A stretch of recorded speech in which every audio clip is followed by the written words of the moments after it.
Secunderabad separate corporation ఏర్పాటు చేయాలనే ఉద్దేశంతో తలసాని గారు పద్మారావు గారు ఏదైతే పిలుపు మేరకు సికింద్రాబాద్ ప్రాంత ప్రజలందరూ కూడా కదిలి వచ్చి ఒక పీస్ఫుల్ ప్రొటెస్ట్ కి వెళ్లే సందర్భంలో పోలీస్ వాళ్ళు దౌర్జన్యంగా మా కార్యకర్తలని అందరినీ తీసుకొని వచ్చి పోలీస్ స్టేషన్ లో పెట్టడం జరిగింది. ప్రజలకి ఇబ్బందికరమైన సిచ్యువేషన్స్ ఎక్కడ కూడా మేము చేయలేదు. చాలా పీస్ఫుల్ గా మేము ఒక ర్యాలీ తీయడం జరిగింది ఎక్కడ మన సికింద్రాబాద్ స్టేషన్ నుంచి పారడైజ్ వరకు. బట్ అయినా కూడా ఎక్కడికక్కడ పోలీస్ వాళ్ళు మమ్మల్ని అడ్డుకొని వివిధ పోలీస్ స్టేషన్స్ కి మమ్మల్ని పంపించడం జరిగింది. ప్రభుత్వానికి డిమాండ్ ఒక్కటే చేస్తున్నాం. మొన్న మీరు చెప్పినట్టు మేము ఎటువంటి సికింద్రాబాద్ ని డిస్టర్బ్ చేస్తలేమన్నప్పుడు మాకెందుకు అవకాశం కల్పిస్తలేరు మా డిమాండ్లని తెలియజేయడానికి? మీరు ప్రభుత్వం ఏర్పడి వచ్చిన తర్వాత మీరు ప్రజలు బయటికి వచ్చి మీ డిమాండ్స్ ఏమున్నాయో అవన్నీ కూడా చెప్పండి, అట్లాగనే ప్రొటెస్ట్లు కూడా చేసుకోవచ్చు అని చెప్పేసి కాంగ్రెస్ ప్రభుత్వం రేవంత్ రెడ్డి గారు చెప్పడం జరిగింది. అయినా కూడా పోలీస్ వాళ్ళని అడ్డం పెట్టుకొని ఎక్కడికక్కడ ప్రజలని కానివ్వండి కార్యకర్తలని కానీ ఇబ్బంది పెట్టే పరిస్థితికి తీసుకొని వచ్చినారు. ఇక్కడ ఎక్కడ కూడా మేము ఎవరికి ఇబ్బంది కలిగే విషయం అయితే చెయ్యట్లేదు. కేవలం సికింద్రాబాద్ సపరేట్ కార్పొరేషన్ ఏర్పాటు చేయాలి. ఎందుకంటే ఆల్రెడీ ఇప్పుడు మీరు 300 డివిజన్లు చేసి 3 కార్పొరేషన్లు చేస్తామంటున్నారు. దాంట్లో భాగంగా సికింద్రాబాద్ ని మల్కాజ్గిరిలో కలుపుతా అంటున్నారు. దాని వల్ల సికింద్రాబాద్ కున్న చరిత్ర హిస్టరీ అనేది చెరిగిపోతుందనే ఉద్దేశంతో మా ప్రాంత ప్రజలందరూ కూడా సికింద్రాబాద్ ని సపరేట్ కార్పొరేషన్ ఏర్పాటు చేయాలని చెప్పేసి డిమాండ్ చేస్తున్నాం.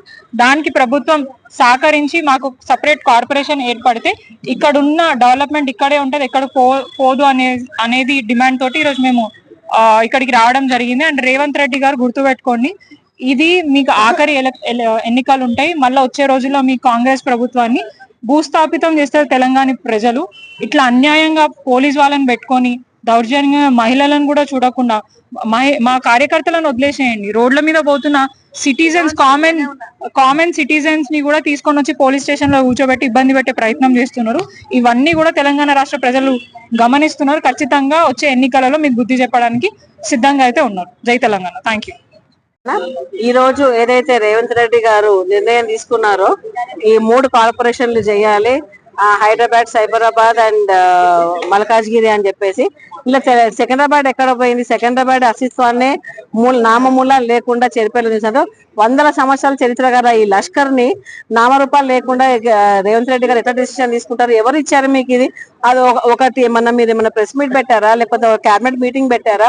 ఓవర్ నైట్ గా మీరు అన్ని చుట్టుపక్కల ఉన్న మున్సిపాలిటీ అన్నిటిని జిహెచ్ఎంసీ లో కలిపేసారు. జిహెచ్ఎంసీ లో కలిపేసి ఒక 150 డివిజన్లను 300 డివిజన్ చేసి అది మీ నిర్ణయం అయిపోయింది. దానికి కూడా ప్రజలు గమ్మున ఉన్నారు. తర్వాత మళ్ళీ దీన్ని 3 కార్పొరేషన్లు చేయడం ఏంటి? 3 కార్పొరేషన్లు చేసినాక సికింద్రాబాద్ ఇప్పటి వరకు గ్రేట్ హైదరాబాద్ లో ఉన్నది, హైదరాబాద్ కిందకు వచ్చినప్పుడు అట్లనే ఉంచేయాల్సింది. మీరు మేడ్చల్ మల్కాజ్గిరిని ఇంకొక కార్పొరేషన్ చేసేయండి. మాది హైదరాబాద్ లో ఉన్నప్పుడు సికింద్రాబాద్ హైదరాబాద్ లోనే ఉండాలి. దాన్ని ఎలా టచ్ చేస్తారు మీరు? ఎందుకు డివైడ్ చేయాలనుకున్నారు? ఎందుకు సికింద్రాబాద్ సనత్ నగర్ లో ఎప్పుడు బీఆర్ఎస్ గెలుస్తుంది, కాంగ్రెస్ గెలవట్లేదు అని చెప్పేసి ఇది ఏమన్నా కుట్రనా? ఇది రాజకీయ కుట్రనా? ప్రజల అభివృద్ధి మీకు అవసరం లేదా? ఇవన్నీ పక్కన పెట్టి ప్రజల అభివృద్ధి గురించి ఆలోచించండి. ప్రజలకు ఏది మేలో అది చేయండి. ఎవరు సలహా తీసుకొని ఎవరు ఇచ్చారు మీరు సలహా? ఎవరు సలహా తీసుకొని మీరు చేస్తారు? ప్రజలు ఏమన్నా మీకు విజ్ఞప్తి ప్రజాపాలన పెట్టండి. ప్రజాపాలన మీకు ఏమైనా లెటర్స్ వచ్చినాయా? సికింద్రాబాద్ లో మల్కాజ్గిరిలో కలపాలని చెప్పేసి మీకు ఏమైనా లెటర్స్ వచ్చినాయా? మీకు ఏమైనా సూచనలు వచ్చినాయా? అవి ఉంటాయి, బయట పెట్టండి.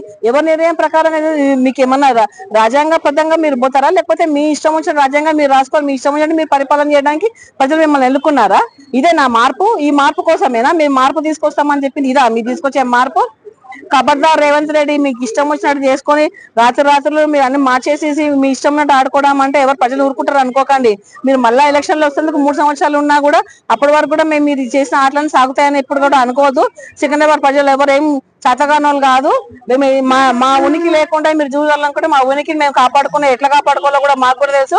ఖబర్దార్, జాగ్రత్త, తస్మాత్ జాగ్రత్త. మా ఉనికి మాకు అలాగే ఉండాలి. సికింద్రాబాద్ ఎట్లుందో అట్లనే ఉండాలి. మీరు మల్కాజ్గిరి మాకు కార్పొరేషన్ చేయాలని మేము డిమాండ్ పెట్టినాము. కార్పొరేషన్ చేయండి. మాకు చరిత్ర ఉంది. ఒక లష్కర్ అన్నది ఒక చరిత్ర ఉంది. ఒక చరిత్ర మీకు తెలియకపోతే తెలుసుకోండి. మీ తెలంగాణ ఉద్యమంలో పార్టిసిపేట్ చేయలేదు, మీకు తెలంగాణ మీద అభిప్రాయ ప్రేమ లేదు, ఒక మంచి ఉద్దేశం కూడా లేదు. మీరు ఆంధ్ర తొత్తుల్లాగా ప్రవర్తిస్తున్నారు. ఇక్కడ ఎవరి న్యాయకత్వం ఇక్కడ వహిస్తున్నారో ఏం చేస్తున్నారో మీరు రాహుల్ గాంధీ మాట్లాడేది ఒకటి. రాహుల్ గాంధీ గారు పార్లమెంట్ లో బుక్ పట్టుకొని మీరు రాజ్యాంగం బుక్ పట్టుకొని రాజ్యాంగం ఇవన్నీ రాసిపెట్టుందా? రాజ్యాంగ అనుకూలంగా మీరు పరిపాలించండి రాష్ట్రాన్ని. ఎందుకు రాష్ట్రాన్ని ఇట్లా ముక్కలు చేస్తారు? సిటీని ఇట్లా ముక్కలు చేయడం ఇది కరెక్ట్ కాదు. మేమందరం కూడా వ్యతిరేకిస్తున్నాం దీనికి. సామాన్య ప్రజలు ఈ రోజు మేము శాంతియుతంగా ర్యాలీ వెళ్ళాలంటే ర్యాలీకి పర్మిషన్ కూడా ఉంది. మీరు ఎట్లా అరెస్ట్ చేస్తారు? అరెస్ట్ తీసుకొచ్చి ఇప్పుడు మేము మషాబాద్ పోలీస్ స్టేషన్ లో ఉన్నాం. ఎట్లా అరెస్ట్ చేస్తారు? డెమోక్రటిక్ కంట్రీ ఇది.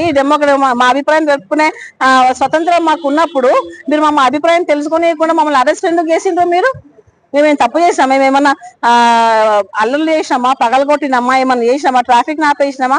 శాంతియుతంగా ర్యాలీ కూడా మీరు జరగనీయకుండా ఇంత ప్రజాస్వామ్య ప్రభుత్వంలో రాష్ట్రంలో మనం లేమా? మేము for the people, to the people, by the people, ఆ రూల్ ని మీరు ఫాలో అవ్వండి. ఇది ప్రజాస్వామ్యంగా నడిపేయండి మీరు రాష్ట్రంని. మీ ఇష్టం అంటే రాష్ట్రం నడిపించడానికి ఇది మీ ఇల్లు కాదు.